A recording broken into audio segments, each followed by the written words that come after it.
Hai, Assalamualaikum. Nama saya Siti Nur Syazwani binti Syamsul Kamal, nombor bateri A200192. Saya merupakan pelajar kerja sosial tahun 1 2023 dan 2024. Saya daripada Fakulti Sains Sosial dan Kemanusiaan. Hari ini saya nak membentangkan tajuk SDG 10 iaitu Reduce Inequalities. Reduce inequalities ini maksudnya mengurangkan ketidaksamaan. Konsepnya, layanan yang didapati sesetengah individu mungkin berbeza disebabkan oleh faktor agama, asal-usul, jantina dan keupayaan individu tersebut. Ketidaksamaan ini juga menyebabkan kemiskinan dan kekurangan zat makanan, di mana contohnya kita boleh lihat seorang ketua keluarga yang tidak berupaya untuk mencari sumber pendapatan untuk keluarganya akan menyebabkan ahli keluarganya tidak mendapat sumber makanan yang mencukupi dan akan mempunyai masalah kewangan. Jadi, SDG 10 ini dicipta untuk menangani masalah-masalah seperti ini supaya individu-individu ini tidak berasa ketinggalan untuk menjalani kehidupan seharian mereka seperti orang lain. Antara matlamat SDG 10 ialah yang pertama untuk mengurangkan ketidaksamaan pendapatan. Maksudnya di sini ialah untuk menyamatarafkan pendapatan gaji berdasarkan kelayakan tanpa diskriminasi. Sebagai contoh, kita boleh lihat setengah majikan yang masih lagi diskriminasi dalam memberi pendapatan gaji kepada orang kurang upaya, walaupun orang kurang upaya tersebut sama kelayakan seperti orang normal yang lain. Yang kedua, matlamat SDG ialah untuk menggalakkan keterangkuman sosial, ekonomi dan politik sejagat. Maksudnya di sini, setiap individu dapat rasa mempunyai hak tidak mengira jantina ataupun bangsa dalam kehidupan bersosial, ekonomi dan juga dalam politik. Yang ketiga, untuk memberi peluang sama rata dan menamatkan diskriminasi. Kes yang saya pilih ialah pendapatan orang kurang upaya terjejas sewaktu pandemik COVID-19.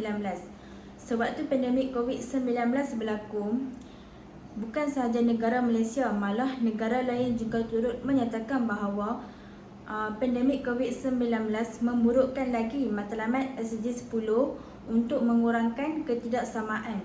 Peluang pekerjaan yang menurun menyebabkan bukan sahaja orang normal tidak dapat mencari pekerjaan, malah golongan mudah terjejas seperti orang kurang upaya juga tidak dapat mencari pekerjaan untuk meneruskan hidup. Jadi, ada beberapa usaha kerajaan untuk membantu golongan orang kurang upaya ini bagi mendapatkan pekerjaan.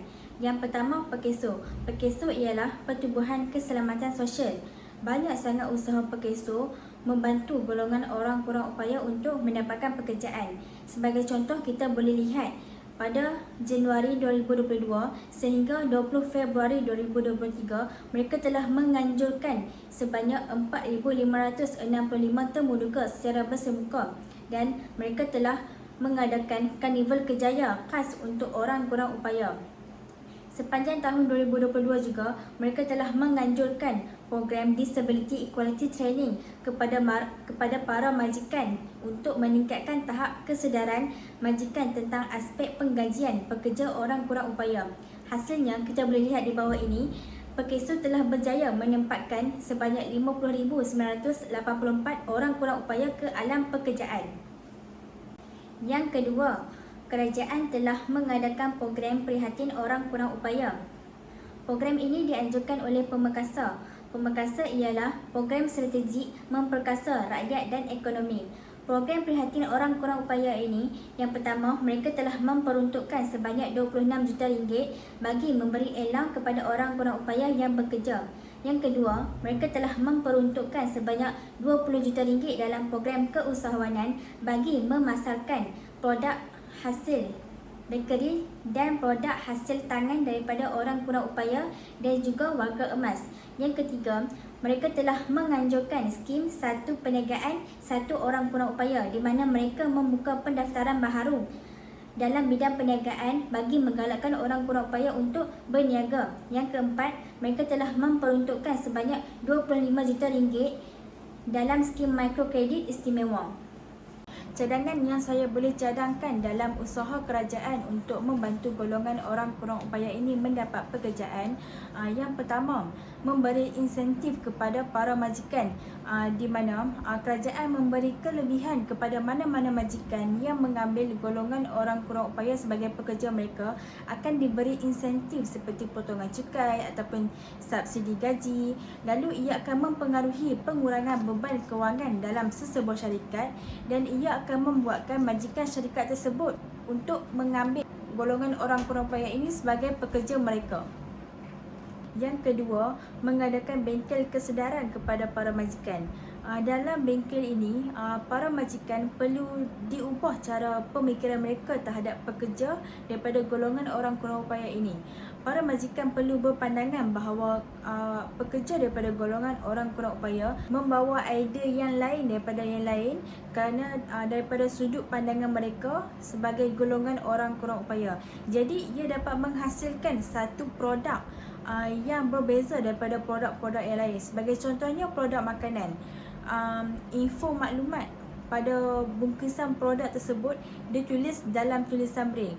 Jadi ia akan mencipta satu pelanggan daripada komuniti orang kurang upaya dalam masalah penglihatan dengan produk ini kerana produk tersebut mesra OKU. Jadi dalam proses membawa idea ini kepada produk tersebut, para majikan pasti memerlukan pekerja daripada golongan orang kurang upaya dalam masalah penglihatan kerana mereka lebih tahu dan faham dalam mengalami pengalaman sebagai pelanggan daripada golongan orang kurang upaya penglihatan. Yang ketiga, menyediakan kursus latihan peningkatan kemahiran kepada golongan orang kurang upaya supaya pekerja daripada golongan orang kurang upaya juga mempunyai skill yang sama seperti orang normal yang lain. Penganjur program tersebut juga perlu menyediakan sijil sebagai pengiktirafan kepada golongan orang kurang upaya ini untuk meningkatkan lagi kepercayaan majikan untuk mengambil golongan orang kurang upaya sebagai pekerja mereka. Ini rujukan saya dan terima kasih.